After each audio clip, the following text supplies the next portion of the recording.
Hi all new moms. Pregnancy and లాక్టేషన్లో అందరికీ వచ్చే ఒక కామన్ డౌట్ డైట్ గురించి. ఫుడ్ ఏం తినాలి, ఏ ఫుడ్ తింటే ఎక్కువ మిల్క్ వస్తాయి, ఏది ఏ టైంలోకి ఏది తినాలి, మిల్క్ ప్రొడక్షన్కి ఏది ఇంపార్టెంట్ అనేది మనం ఈ వీడియోలో చూద్దాం.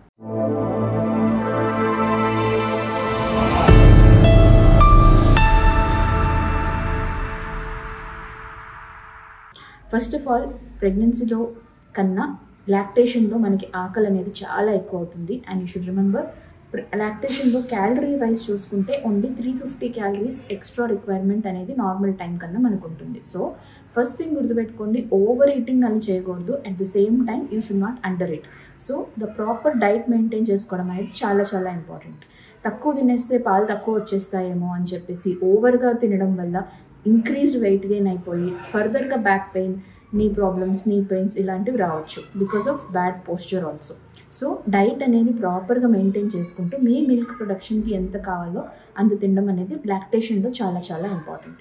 సో ఫస్ట్ ఆఫ్ ఆల్, ఈ ఎక్స్ట్రా 350 క్యాలరీస్ తినడంతో పాటు గ్యాలెక్టోగాక్స్ అంటారు, అంటే ఏ ఫుడ్స్ తీసుకుంటే మనకు మిల్క్ ప్రొడక్షన్ అనేది ఎక్కువ ఉంటుంది అనేది చాలా ఇంపార్టెంట్. కర్డ్ తింటే జలుబు వచ్చేస్తుంది అని చాలామంది లాక్టేషన్ టైంలో కర్డ్ అవాయిడ్ చేస్తూ ఉంటారు. That is definitely wrong. Usually first 15 days antibiotics కూడా, పోస్ట్ సీ సెక్షన్ అయితే యాంటీబయాటిక్స్ కూడా ఇస్తారు కాబట్టి ప్రోబయాటిక్స్ అనేవి చాలా చాలా ఇంపార్టెంట్ అండ్ కాన్స్టిపేషన్ని కూడా రిలీవ్ చేస్తాయి. సో ఖచ్చితంగా కర్డ్ అనేది ఇంక్లూడ్ చేయండి. మీకు యూజువలీ వింటర్ సీజన్లో అలా సమ్మర్లో అయితే నైట్స్ కూడా కర్డ్ తీసుకోవచ్చు.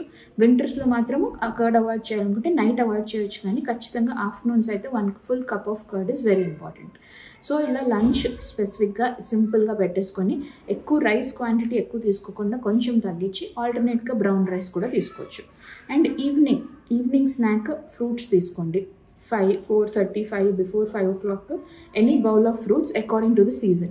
ఫ్రూట్స్లో అన్నీ మంచివే, సీజన్ ప్రకారం ఏ ఫ్రూట్ అయినా తినొచ్చు. ఇది సమ్మర్ కాబట్టి మీకు మ్యాంగో అవైలబుల్ ఉంటుంది, ముంజులు ఉంటాయి, పప్పాయస్ ఉంటాయి. Papaya is also very good galactagogue. Body heat produce చేయడం వల్ల ఇంకా మిల్క్ ప్రొడక్షన్ ఎక్కువ అవుతుంది. సో ఆల్టర్నేట్ డే పప్పాయ తీసుకోవచ్చు, డ్రాగన్ ఫ్రూట్ తీసుకోవచ్చు. కొన్ని లైక్ జలుబు వచ్చేవి అలాంటివి అయితే జామకాయ లాంటివి కొన్ని అవాయిడ్ చేయవచ్చు, బట్ రెస్ట్రిక్షన్స్ ఏమీ లేవు ఫ్రూట్స్లో.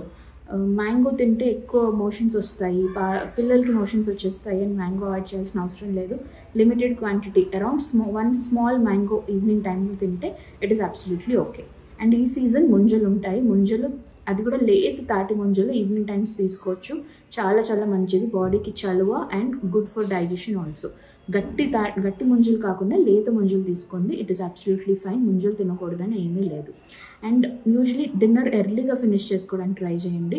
ఫస్ట్ 15 days మాత్రం కొంచెం డైజెషన్ ఇష్యూస్ ఉంటాయి కాబట్టి ట్రై టు అవాయిడ్ చపాతీ, లేదా నైట్ 15 days తర్వాత పోస్ట్ డెలివరీ చపాతీ తీసుకోవచ్చు, రాగి రోటీ తీసుకోవచ్చు, అండ్ కొంచెం రైస్ కూడా తీసుకోవచ్చు, హంగర్ ఎక్కువ ఉంటుంది కాబట్టి.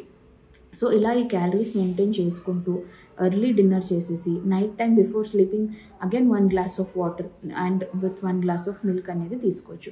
So mainly important thing in lactation ఏంటంటే మిల్క్ ప్రొడక్షన్ ఎక్కువ వచ్చే ఫ్రూట్స్ కానీ వెజిటబుల్స్ కానీ ఇలాంటివి ఎక్కువ తీసుకోవాలి. దాంట్లో 5 basic examples is fenugreek seeds, అంటే మెంతులు నానబెట్టుకొని ఆ మెంతులు వాటర్ని daily SIP through out the day SIP చేస్తూ ఉండండి. And cumene seeds, cumene seeds కానీ, జీరా కానీ, గార్లిక్, పపాయ, ఇవన్నీ చాలా మిల్క్ ప్రొడక్షన్కి యూజ్ అవుతాయి. వీటన్నిటితో పాటు ఇంపార్టెంట్ ఏంటంటే ఈ టైంలో ఎస్పెషల్లీ డ్యూరింగ్ లాక్టేషన్ అవాయిడ్ చేయాల్సిన ఫుడ్స్ ఏంటి అంటే అన్కుక్డ్ ఆర్ ఇంప్రాపర్లీ కుక్డ్ లేదా రా ఫుడ్ కంప్లీట్గా అవాయిడ్ చేసేయండి. ప్రాసెస్డ్ ఫుడ్ ఎక్కువ తీసుకోకూడదు. ఇన్ఫ్యాక్ట్ ఫస్ట్ 3 months అయితే కంప్లీట్గా అవాయిడ్ చేసేయండి. హోమ్ మేడ్ బిస్కెట్స్ అయితే it is fine, but even normal biscuits కూడా అవాయిడ్ చేయండి. And coming to 1 big myth is bread అనేది మిల్క్ ప్రొడక్షన్కి అస్సలు యూజ్ అవ్వదు. Bread is completely made of maida.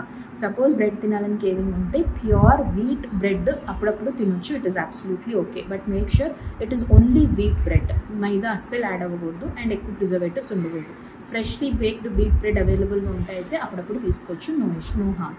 And always carbonated drinks, alcohol, uncooked or raw foods ఇవి మాత్రం lactation టైంలో ఖచ్చితంగా అవాయిడ్ చేసేయాలి. 1 more important గ్యాలెక్టోగాక్ ఇస్ గోంద్ కతీరా అని అంటారు. ఇది డైరెక్ట్గా వాటర్లో నానబెట్టుకొని మీరు వాటర్లో మిక్స్ చేసేసుకొని తాగొచ్చు, లేదా లడ్డు ఫామ్లో అయినా గోంద్ లడ్డు తీసుకోవచ్చు. ఎవ్రీ డే 1 గోంద్ లడ్డు తీసుకునేలాగా చూడండి.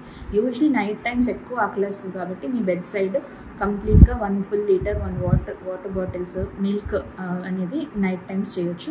అండ్ యూజువల్లీ ఇంకా ఎక్కువ ఆకలిస్తే నైట్ టైమ్స్ ఈజీలీ డైజెస్టబుల్ ఒక యాపిల్ కానీ బనానా కానీ ఒక చిన్న గోంద్ ఆర్ మిల్లెట్ లడ్డు కానీ బెడ్ సైడ్ పెట్టుకొని ఇవన్నీ నైట్ తినొచ్చు.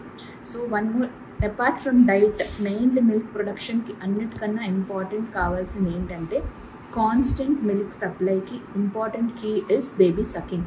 బేబీ మనకి ఎంత సక్ చేస్తే ఎంత ఫ్రీక్వెంట్గా మిల్క్ ఇస్తే అంత మంచిగా మిల్క్ ప్రొడక్షన్ అనేది అవుతుంది. And one more important thing నేను అన్ని వీడియోస్లో చెప్తాను, మళ్ళీ చెప్తున్నాను, stress free. Yes, this phase of life is very stressful but it will just pass off. Only 1 or 2 months ఇలా ఉంటుంది. సో ఎంజాయ్ దిస్ పీరియడ్, కంప్లీట్గా స్ట్రెస్ఫుల్ ఉండండి. నాకు మిల్క్ వస్తుందా లేదా, నా మిల్క్ బేబీకి సరిపోతున్నాయా లేదా అనే స్ట్రెస్ పెట్టుకుంటే అస్సలు మిల్క్ ప్రొడక్షన్ తక్కువైపోతుంది. హ్యాపీగా ఉంటే మీ బేబీ మంచిగా సక్లింగ్ చేస్తే ఏది లేకపోయినా న్యాచురల్గానే మన మిల్క్ ప్రొడక్షన్ అనేది ఇంక్రీజ్ అవుతుంది. So all of you stay happy, stress free, happy parent.